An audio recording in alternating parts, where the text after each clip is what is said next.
Chaotic and unprecedented scenes erupted in Parliament today as MPs voted on the controversial Treaty Principles Bill. The Speaker suspending Parliament after Te Pāti Māori and the public gallery interrupted the vote with a haka.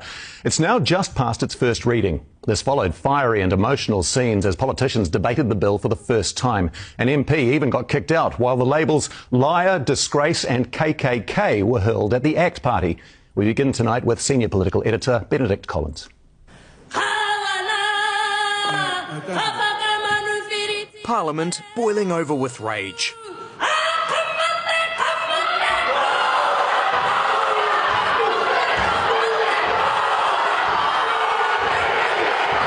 The Speaker taking drastic action. The House is suspended until the ringing of the bells. But pressure had been building all afternoon as the government's Treaty Principles Bill came before the House. The bill does not extinguish any right, it does not take from anyone, it reinforces the rights of the treaty as universal. David Seymour says the current approach to treaty principles isn't working. What all of these principles have in common is that they afford Māori different rights from other New Zealanders. But the rebuttal came fast and furious. Shame, shame on you, David Seymour. Ngāti Rehia will be ashamed that one of their sons has come up with a political stunt that looks to divide the nation. How dare you, David Seymour? You should be ashamed of yourself, and you are a liar. Apologise for that last statement. No, I can't do that. Going to have to ask the member to withdraw himself from the House for the rest of the afternoon. Willie Jackson sin-binned, but unapologetic. I think he's a disgrace. Back inside, the temperature was rising. Are you here to hold on to power at any cost, or are you here to do the right thing? ACT are seen to be pulling the strings and running the country, like the KKK with a swipe card to the beehive. The vote, the final straw. New Zealand National. 49 votes in favour. ACT New Zealand. 11 votes in favour. New Zealand First. 8 votes in favour. Sparking the haka. Te Pāti Māori, unrepentant. This is all that I know, is to be Māori, and we didn't get the opportunity to challenge the bill as much as we would have liked to. You can't have very good arguments if you have to do that. If you've got a good argument and you can persuade people, you don't need to get up in their face. I think particularly making gun gestures and saying kino, that's the kind of people we're dealing with. Throughout it all, the Prime Minister was absent, heading overseas. It didn't go unnoticed. Because there's a cowardly behaviour, there's absolutely no balls. What do you say to people who think it's a bit cowardly that you're not here for the first reading today? Look, APEC has been locked into the calendar. It's a really important event for New Zealand. But with the hikoi on its way to Parliament, the Prime Minister will have plenty more music to face. Suspended by the House, Benedict. What happens now to Hana Rafiti Maipi Clark? Well, that's right. For kicking off that haka earlier on today, she has been suspended by the House, and she's also been disciplined by the Speaker, Jerry Brownlee, who said her behaviour amounted to misconduct, and he thought it was appallingly disrespectful. The Speaker's office told us she will also have her pay docked as part of that suspension, but judging from her reaction in my track just before, she'll probably take that as a badge of honour. But to give you a sense of how high emotions were running here at Parliament today, when Te Pāti Māori did kick off that haka, up in the public gallery where the public can watch politicians, a haka also erupted up there in support of what Te Pāti Māori were doing, and the Speaker also had all of those people booted out of the Parliament as well. Some national MPs having to hold their noses and vote today. Any backlash to that anticipated?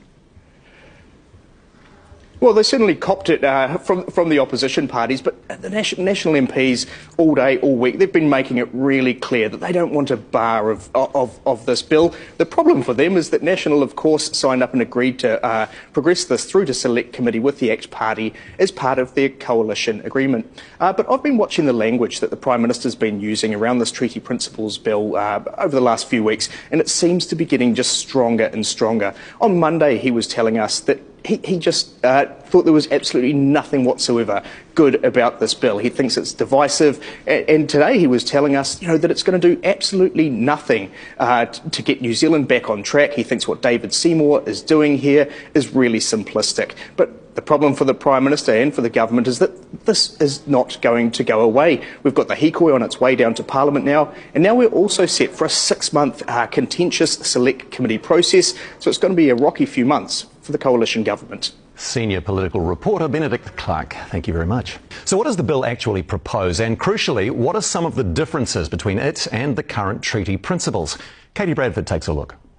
The concept of treaty principles was introduced in the Treaty of Waitangi Act 1975. Through the years, it has developed through various case law and pieces of legislation. Crucially, there are no principles that have been expressly defined or set out in law. That's what David Seymour says he is trying to do. Let's compare the current main three principles with the bill before Parliament. On partnership, the treaty created a relationship between Māori and the Crown, and both parties must act with the utmost good faith. The new Principle 1 states the government has full power to govern and Parliament has the full power to make laws in the best interests of everyone. The second current principle addresses participation. At present, the Crown is to provide tangata whenua with the opportunity to engage with the decision-making processes at all levels. Proposed Principle 2, the Crown recognises and respects and protects the rights hapu and iwi had when they signed Te Tiriti. Those rights differ from the rights everyone has only when they are specified in legislation, treaty settlements or other agreements with the Crown. Principle 3 addresses protection. The existing understanding is that the government prioritises the active protection of Māori interests, rights, taonga and rangatiratanga. The new proposed Principle 3 states everyone is equal before the law and entitled to equal protection and benefit without discrimination. Everyone is entitled to the equal enjoyment of the same human rights without discrimination. One of the major concerns from opponents of the bill is the absence of any mention of tino rangatiratanga, that loosely translates to Māori autonomy. The bill proposes to take those principles to a referendum for the public once passed, but it's a bill that looks doomed to never get to that stage. Now, even though it's doomed, what process does a bill go through to become law? Well, the first reading today is the first chance for politicians to debate the bill. As mentioned, today's vote passed. But remember, National and New Zealand First had promised support for the bill at this stage, enabling its progress to the next step, Select Committee. This stage is expected to take 6 months, with the public and other interest groups making submissions. It then goes back to the House for a second reading, more debate and another vote. This is where National and New Zealand First said they'll withdraw their support, so the Treaty Principles Bill dies here. Otherwise, the next stage is known as Committee of the House, when MPs consider the bill in more detail. It then goes back to the House for a third reading. This is the final debate and a vote to reject or pass the bill. If passed, it then has to be signed off by the Governor-General, the King's representative, to officially become law. And for more coverage of the bill and hikoi, head to TVNZ+. You'll find the news page by going to the menu on the left of your smart TV and clicking on the News tab.